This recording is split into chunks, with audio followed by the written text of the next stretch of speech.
It's Bullseye. I'm Jesse Thorn.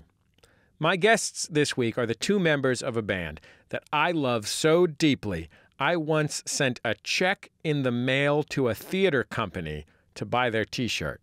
There is literally a poster of theirs in our bathroom. It's for a show I went to in 2001. They're called Tenacious D.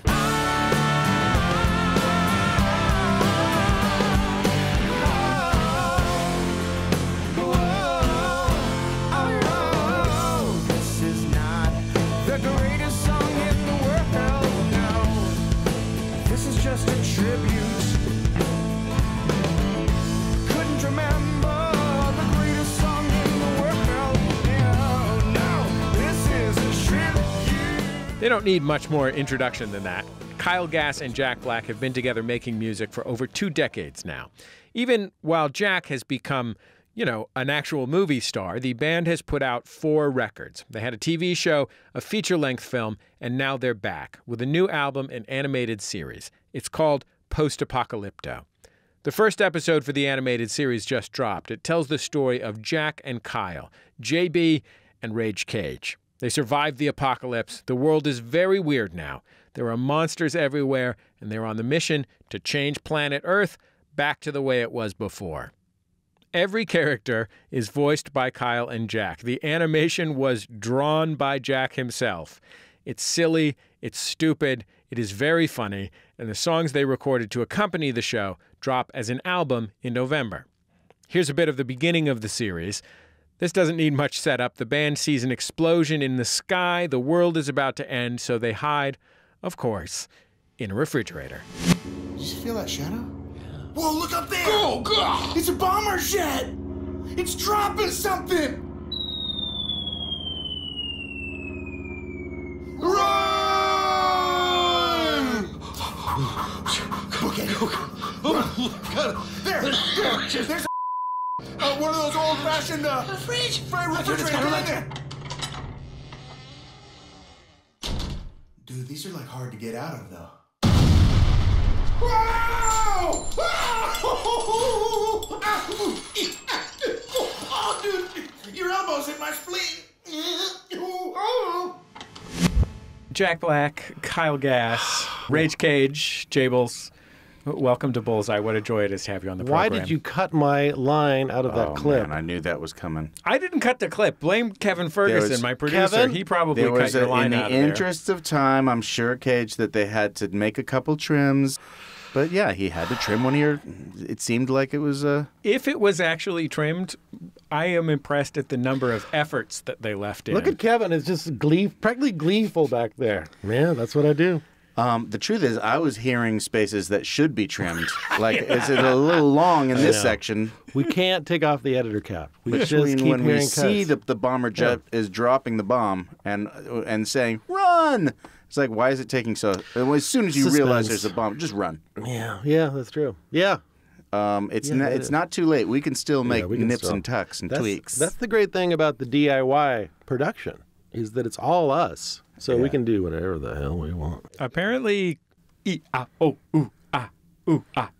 was what you wanted. It is what we wanted because a ton of that. Well, what we wanted was the idea that the nuclear explosion was so powerful and we were in a little refrigerator. We wanted to give the impression that we had to tumble a lot because, it sent us flying. So each E-A-U represents another flip-diddy-doo of the fridge that we're in. Now, originally, we had a great sound cue that I liked, and we went back and forth where Jack did. He might want to do it. We're really getting into the weeds on this right now. Yeah, but yeah, we're still nipping and tucking and tweaking. You're right. I apologize. At this point in your lives, gentlemen, as you, let's say, enter middle age. I like how you rephrase that, sir. Why are you going on stage to rock? What does it mean in your life relative to when you were 30 years old? Hold on, let me figure out how old Kyle would have to be for him to be entering middle age. So you'd be like 114? Lives are getting longer and longer. That's right. Yeah, you could make it to 114. Well, this could be the middle. That's always been the middle age. Why is middle age 45? Really? Are you really going to 90? I think 50 is the one. You guys say 50 because then you're halfway to a century mark if you're an optimist. Well, when you're on the backside of life, I think you do learn to appreciate everything more. And actually rocking on stage, one of the few transcendent kind of special experiences that I enjoy. So that's what I like. Well, I mean, 20 years ago, every concert felt like a fiery hoop. There's a lot more adrenaline involved in general. But the creative process remains the same. It's always climbing that mountain and pushing the stone up. What is that, Sisyphus? Sisyphean, No. sure. Okay, sure. And I still get the same charge out of the creative experience. And this one here represents like our most personal work in that this is our baby 100%. The stuff that we did before, there was always more of a collaboration feel to it. This time it's like we don't have Bob Odenkirk and David Cross of Mr. Show there to handhold us and carry us across the finish line. We wrote this and directed it ourselves, and it feels like hey, you know what? It feels like we're finally grown up. Yeah, grossed up. We're finally all grossed up. Very satisfied, yeah. It's late, but here we are.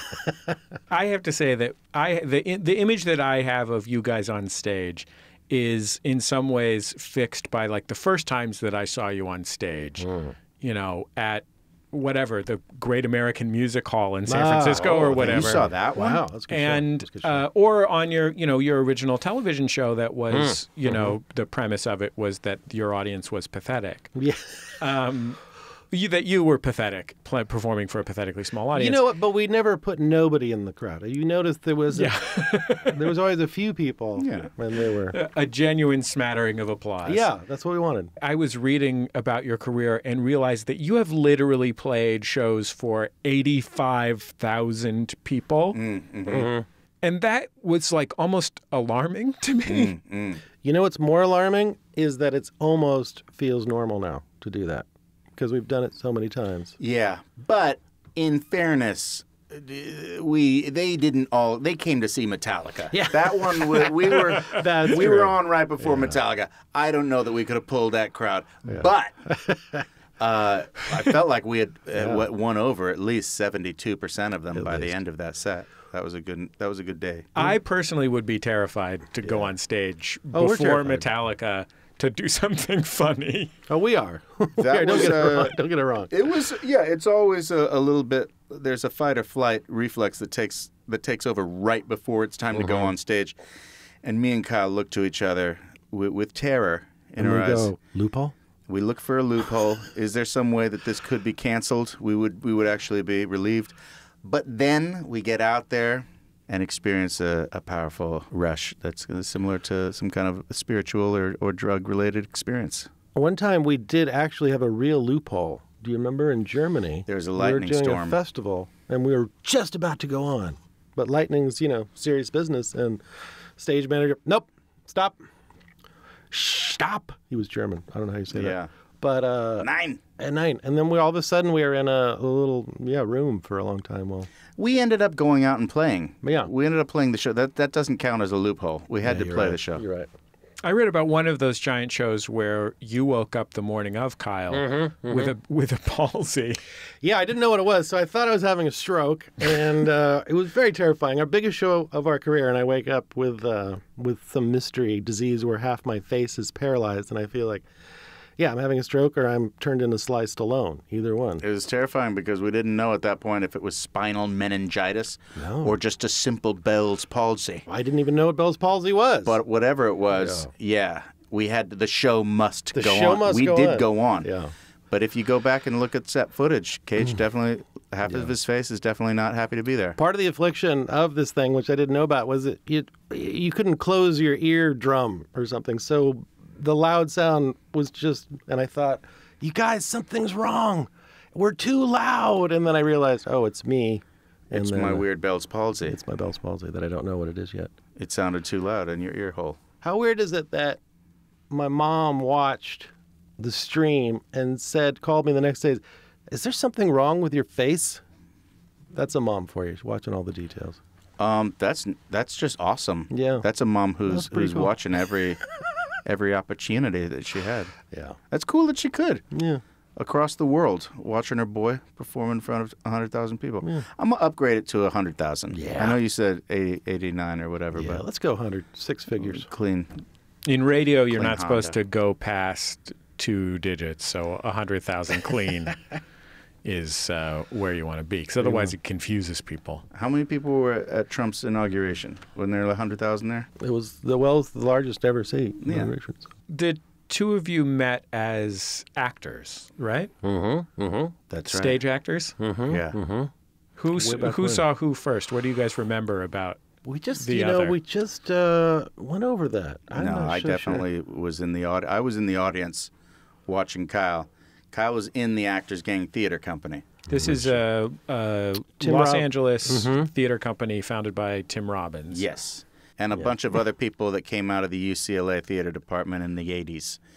And if you were a theater actor in Los Angeles in the mid-80s, the Actors Gang was like, you know, the Beatles, or the Chili Peppers. Everybody wanted to be an Actors Gang, you know, and I was on the outside definitely wishing I could be in there. And so I saw Kyle.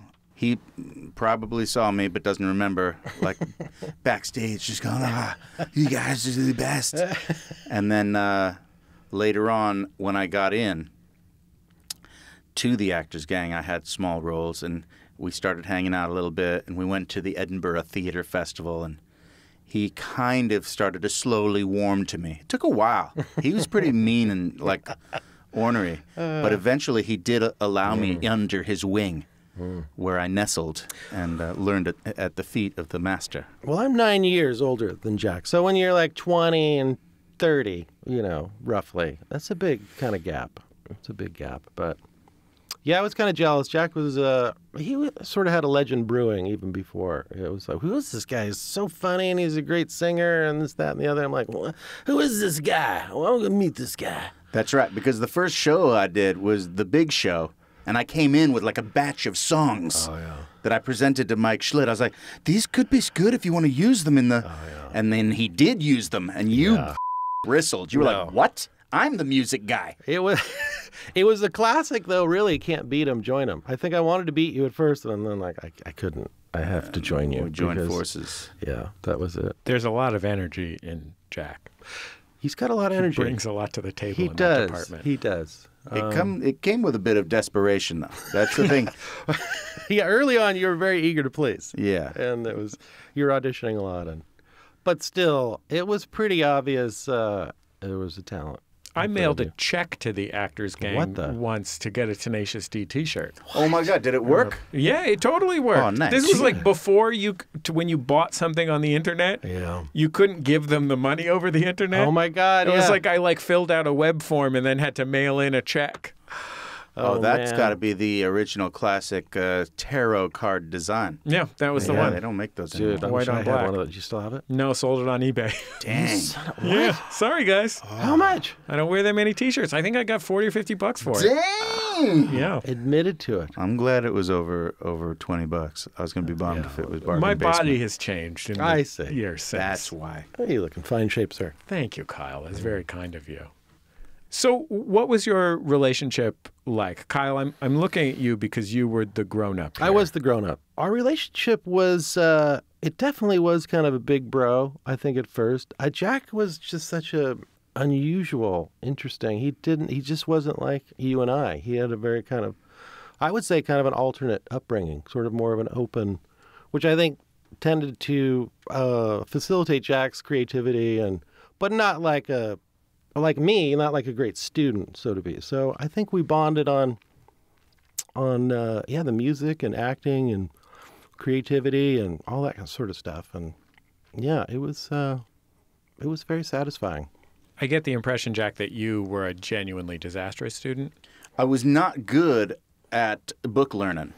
I had trouble in school. I think that I'd never been checked for it, but I'm probably dyslexic, and other ADD, HD type of diagnoses would probably fit me. But I was very passionate and active in the theater community. In theater classes, I excelled, and some of the more creative types of classes I flourished in. But the thing about me and Cage early on, I really did need a big brother. I feel like I needed that Mentor. really.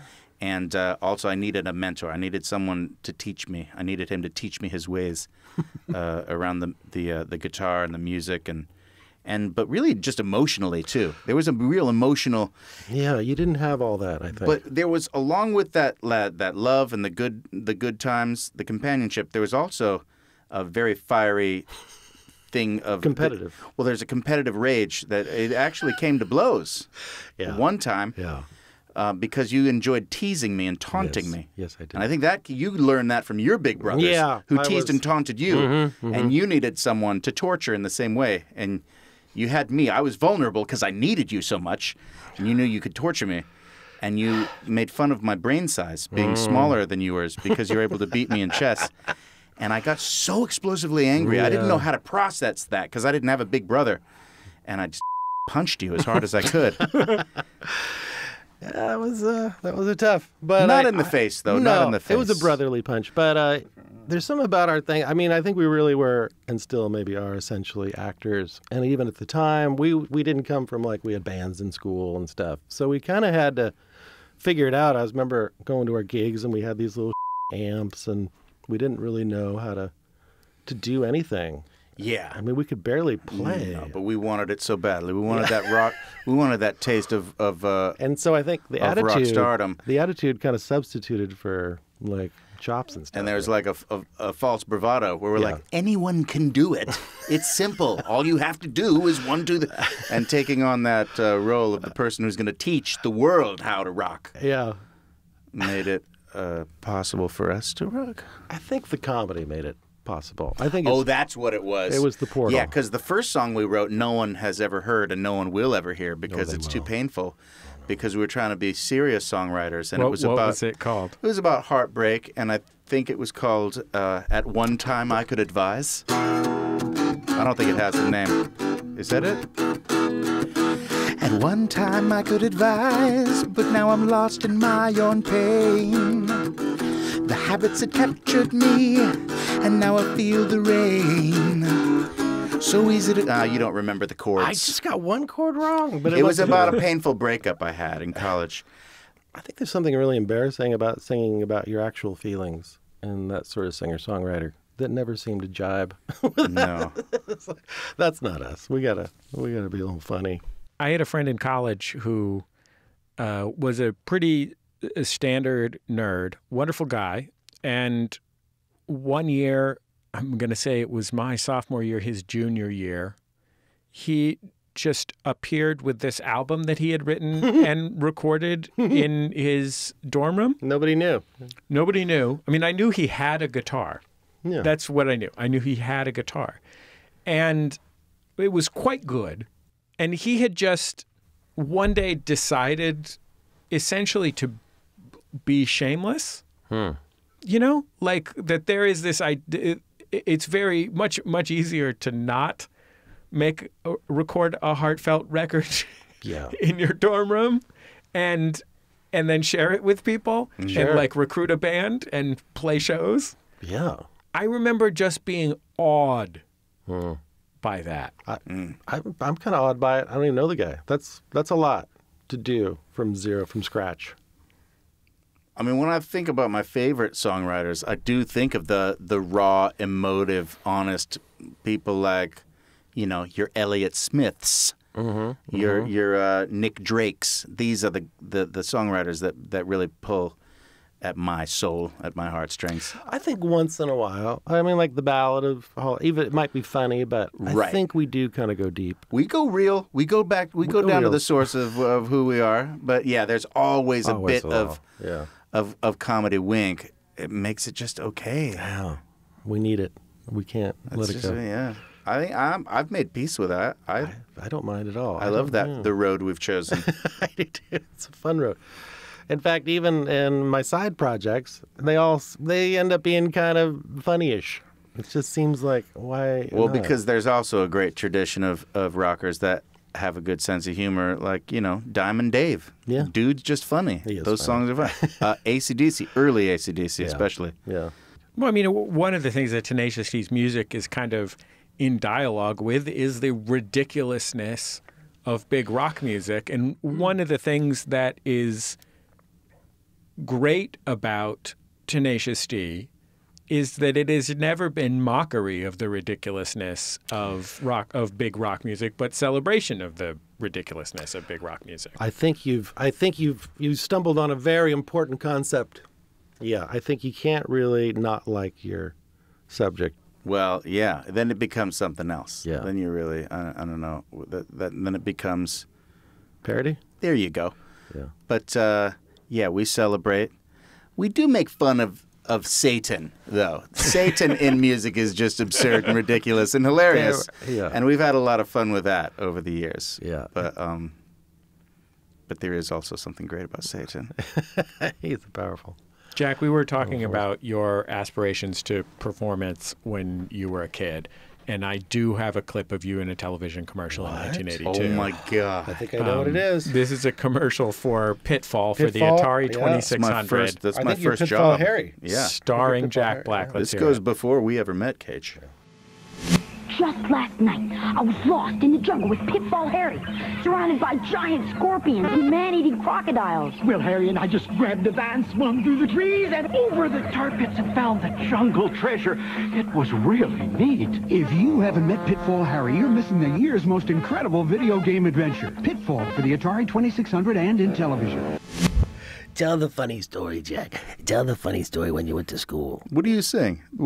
Tell the funny story. What funny story? When you get the commercial and you have the wire in your sleeve. Oh no, that's a whole different story. But I will tell you that I wanted to be an actor, but it was my stepfather who gave me the courage to actually pursue it, and he took me out. He knew that I wanted to do it, and he drove me to auditions, and I got that part, and it was a real proud moment for that 13-year-old Jack Black.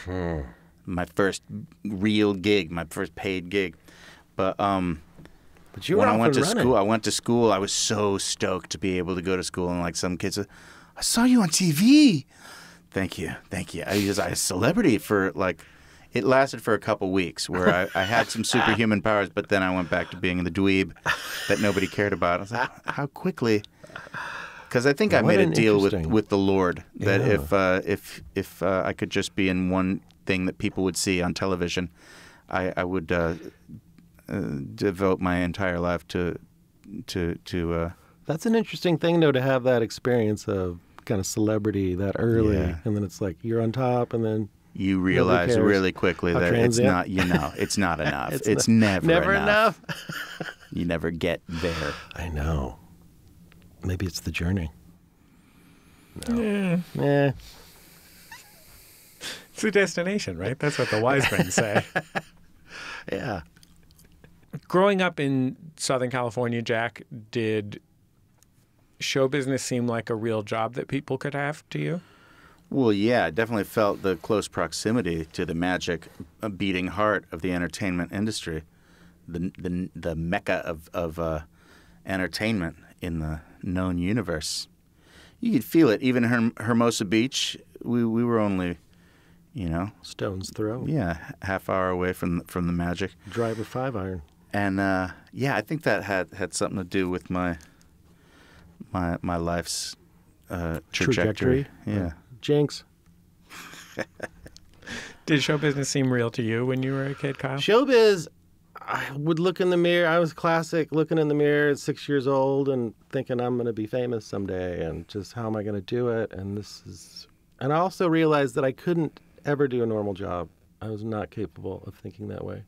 I had to find an end run to normal living. At first, I thought I was going to be a professional gambler. I thought that would be good. And I thought, I read What some age books. are we talking about? We're talking about like teenager now. And I thought, I'm going to be a professional blackjack. Something that would be cool that wouldn't be like a normal job. But I always had my sights on the showbiz. It seemed like a... Did you have the discipline to try and be? I mean, like, that's like, No. there's like, how It's a lot fluke. of It's a fluke. comedians start out as kid magicians.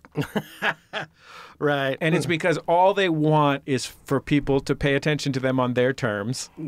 Yeah. And they're willing to put in the work to learn how to do magic tricks to get that. Yeah. And then they become Johnny Carson. You know what I mean? Well, my shrink said the reason is my mom withheld approval, just enough to make me go more. That was pretty good, Kyle, but maybe if you...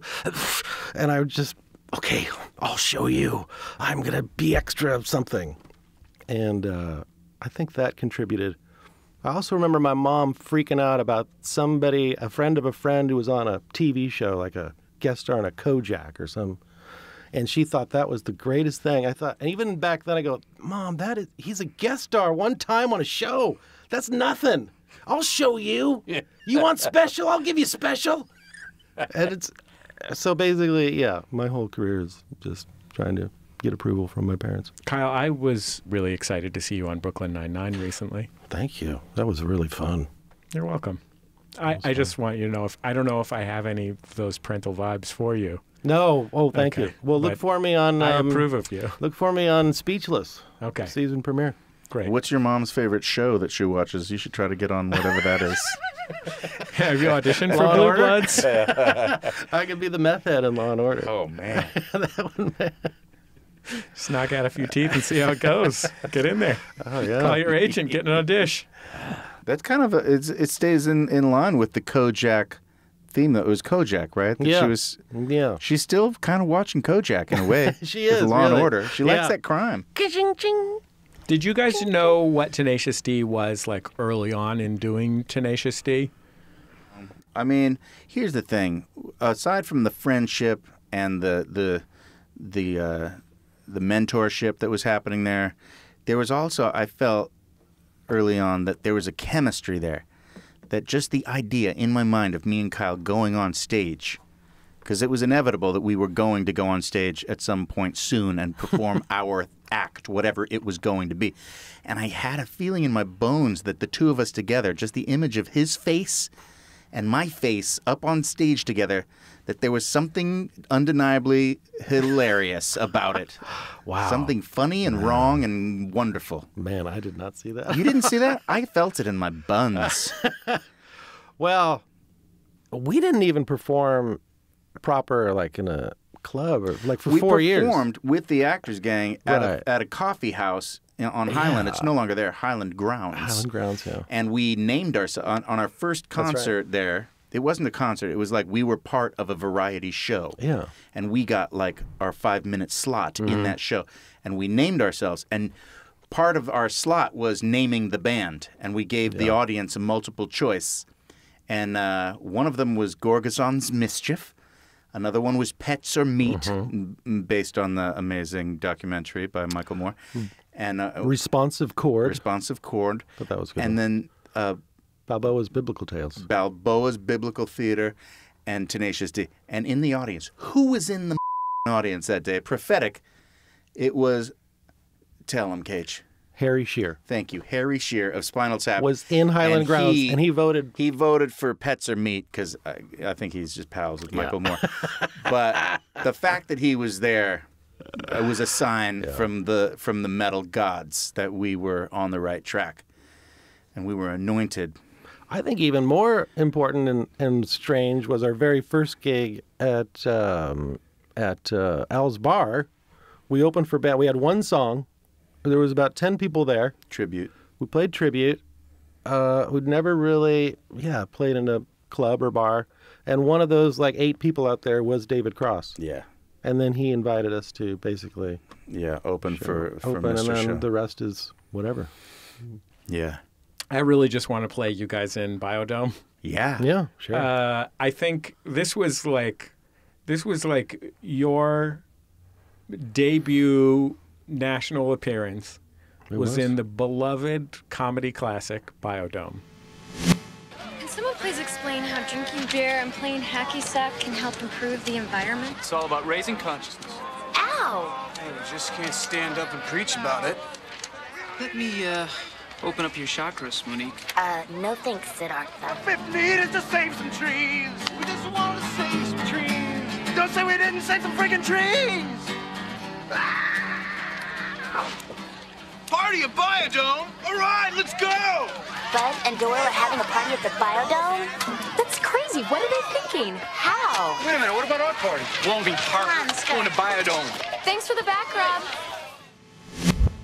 We are really glorified extras in there. Yeah. You caught a little snippet in the background. Yeah, we're But that movie came out in 1996. This is like 4 years before you guys like got your HBO show, or 3 years before you got your Jack did go to HBO the show. school with the director. I went to school. That was our in. I knew the Yeah. director, Jason Bloom, from high school, from Crossroads, and he threw us a bone. Yeah, he was doing us a solid, kind of. Yeah. When you got the show on HBO, the short films that were the first thing that was, that had Tenacious D in the title, did you feel like you had made it? Yes. Wait, in Biodome? I did. No. When you got the show on HBO. Oh, when we got the show on HBO, it was definitely. Well, we didn't know what we had until our first concert after it had aired on HBO, and it was instant because it aired on HBO the first time with the first episode right before Mr. Show, and then we had a concert. I think it was 1 week later or something, and what usually was a crowd of 70 to 80 people was 1,000, and they were deep into it. They were it was a crazy ravenous. It definitely, there was a before and after the show, but I contend more that we were kind of blowing up locally some. I mean, we were kind of like a band that you wanted to see, or comedy act. And also, I mean, I think that's why we were on Mr. Show. I mean, we were sort of it was happening. I think because of the ripple effects of Mr. Show through the comedy world in the 15 or 20 years since it was on television, its influence makes it loom large in memory. And I think because of your success since, the influence of your show looms large in memory. I don't know that anyone was watching it on HBO at the time. I think you're right. Yeah. I remember I had a buddy in college who grew up in Sherman Oaks, and somewhere near his house there was a video store that would sell or rent you bootleg VHS tapes. Yeah. And he came back to college one time with 3 VHS tapes on Extra Play. The one where it's 8 hours long or 9 hours long. And one was... Quality's not as good. It's poor quality. One was Larry Sanders, one was Mr. Show, and one was Tenacious D. Nice. And I remember watching those on the VCR in my dorm room and being like, why did no one tell me about this? That was the main, the VHS tapes in the that was back in the old days. That was viral. That's what it was. And bands really took us on. We'd be on all the tour buses when they needed their cassettes to watch and stuff. Was it weird for you, Kyle, when Jack was becoming a movie star at the same time Tenacious D was? Well, yeah, it is just weird when a really, your pal is just blowing up all over. And then it's always he can't get any he just got bigger. Wait, no, that's what? And it's just, yeah. But I think the hardest for me was just the time off. There's just, sometimes Jack does a lot of movies. And so I'd sort of be sitting, waiting. But on the other hand, it's just great to see. And it's well-deserved. And it's not like a fluke, I mean, the fact that you were working since you were a kid and you've been good from the beginning, it's just, you knew what you wanted to do and you're good. I mean, I think the real question is, why aren't I huger, really? Because I'm so talented. You were really good on Brooklyn Nine-Nine. Thank you. Award-winning actor, but I guess I've chosen a different path. No, I've just not. What was that award? Doesn't matter. Not important.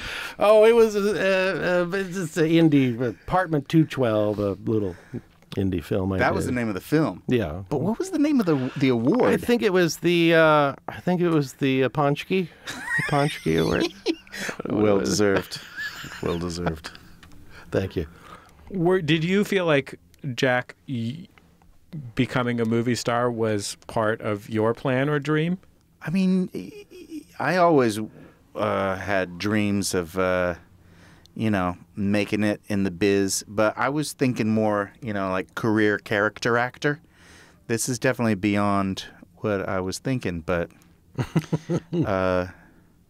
yeah, in answer to the question, yeah, I'd always thought and hoped that I would make a living in theater, film, television. Yes. But movie star is like a different thing. I mean, I had the thought years and years ago when I first moved to Los Angeles, I went to this American Life party because I'm a public radio host, right? Sure. Yeah. But actually, I think my friend John Hodgman and my colleague John Hodgman was on the This American Life tour or something. Yeah. He invited me to a This American Life party. And I'm like, I'm going to go meet Ira Glass. I had never met Ira. Yeah. He's totally my hero, of course. Of course.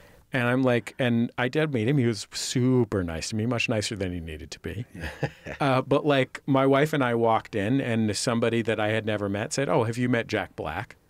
And the thought that occurred to me, "You're lovely, Jack, don't worry." Oh, good. The thought that occurred to me was like, how weird must it be to be introduced to somebody you don't know who knows you? You know what I mean? Yeah. That must be odd.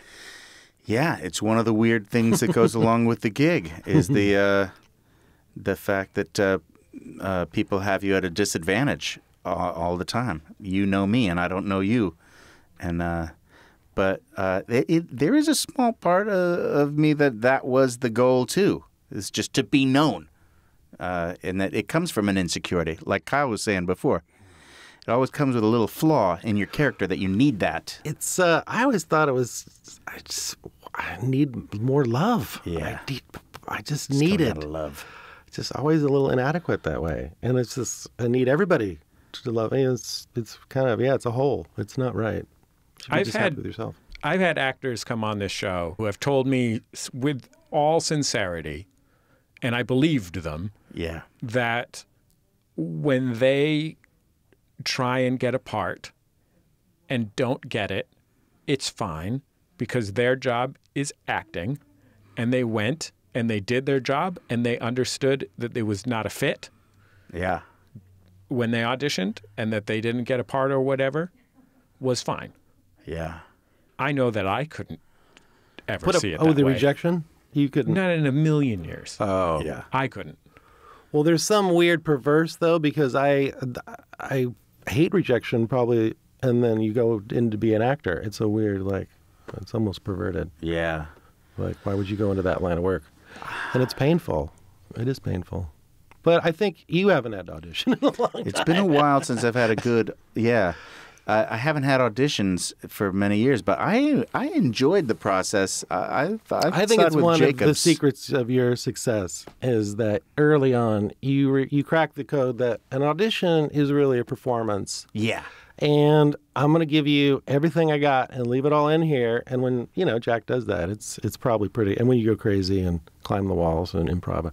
So I think that helps, You go in, you audition, and if it goes well, that means that you just had fun. You enjoyed the process of auditioning. And you leave and you go, I got the rush. That was great. And then you let the chips fall where they may. It doesn't really matter. You feel good about the audition. That is the main thing. Yeah. It sucks, though, if an audition goes badly, then I feel, just like anything, dude, that's the actor's curse, is the second guessing. After you finish an audition or after you finish doing a show, if I felt like I was off, it ruins not just my day, it ruins all the time until I have a redemption gig. Yeah. Then I'm finally freed of the curse of being the last thing that I did was I think conversely, the secret of my unsuccess is my hatred, fear, and dread of auditions. They ruin, from the time I get it to the time I have to do it, my life is pretty much ruined. Yeah. I'll just obsess on it, rehearse it, sort of flop sweat, try to relax, try to get into the thing. And then, if the audition goes well, if I did well, it's fine. If I didn't do well, then I'm miserable too. So the whole thing has been... So now, my if you have to give me the role. I won't audition. You know who it sucks for, especially, though, is the significant other who has to deal with this actor who's a basket case until their audition or performance or whatever is over. Yeah. It's hard. Because we're not easy to live with, let's be honest. This new web show and album where, Jack, you have drawn all of the pictures in the animation. Yes. And it is a very Tenacious D plot line. Yeah.